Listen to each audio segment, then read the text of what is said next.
Hi, welcome back to Privacy Please. I'm Cameron Ivey, and this is the second episode of our series, Digital Fallout. Before we begin, the story you're about to hear is a true story based on extensive public reporting. We've dramatized certain elements to bring the story to life. For a full list of our resources, please see the show notes. With that being said, let's get into the story. Have you ever had the strange feeling, that prickle on the back of your neck that tells you something is wrong? A feeling that someone, somewhere, knows something about you they shouldn't? For a 32-year-old woman from Ohio named Sarah, that feeling began in the summer of 2017. And Sarah and her husband had been saving for years to buy their first house. They had good jobs, they paid down their debts, and their credit scores were pristine. They were finally ready. In late August, they walked into their bank to get pre-approved for a mortgage, a moment they had been dreaming about for years. The loan officer typed their information into the computer. He looked at his screen, looked back at them, and then he had 5 words that made Sarah's blood run cold. "I'm sorry, you've been denied." Confused, Sarah asked why. The loan officer explained that her credit report showed a brand new car loan taken out in her name just 3 weeks prior from a dealership in California. Sarah had never been to California. She hadn't bought a car. It was the first sign that a digital ghost was now living her life.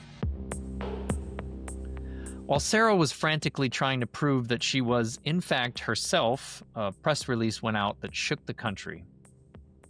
One of the nation's 3 great credit bureaus, the silent keepers of our financial identities, announced that they had been the victim of a cybersecurity incident.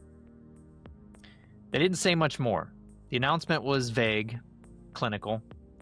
They assured the public they had the situation under control and directed everyone to a special website to see if they had been affected. But when people like Sarah visited the site, the mystery only deepened. The website looked amateurish. It asked for the last 6 digits of your social security number, which felt like walking into a trap.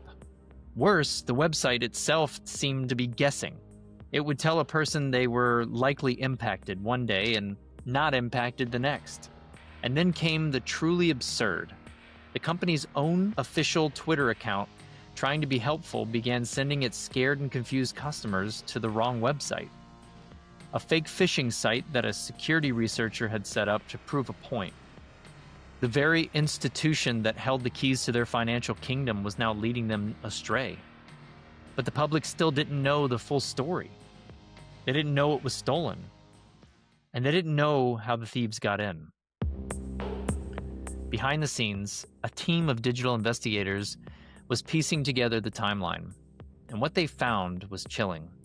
The intrusion hadn't just happened. It had been going on for months. They discovered that back in March, a known vulnerability in a common piece of web software had been announced to the world. A patch was issued. It was a simple fix. But for some reason, at this one company, the memo was ignored. The patch never applied. It was the equivalent of a bank being told about a faulty lock and then leaving the door wide open for the entire summer. And for 76 days, from mid-May to the end of July, hackers had walked right through the open door. They roamed the company's network completely undetected, mapping out the databases, locating the most sensitive information, and then slowly, methodically, siphoning it all out. And when the investigators finally determined what exactly had been taken, they understood the true scale of this disaster. This wasn't just usernames and passwords. The thieves had taken the crown jewels. Names, birth dates, addresses, driver's license numbers, and in most cases, social security numbers. Everything someone would need to become you. And who were the victims? The company's final analysis revealed that the number was 147 million people, nearly half of the entire adult population of the United States.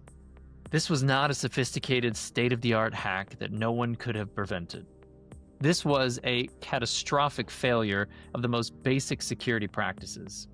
a failure to perform a single routine software update, a failure to notice that nearly half of the country's most sensitive data was walking right out the front door for 2.5 months.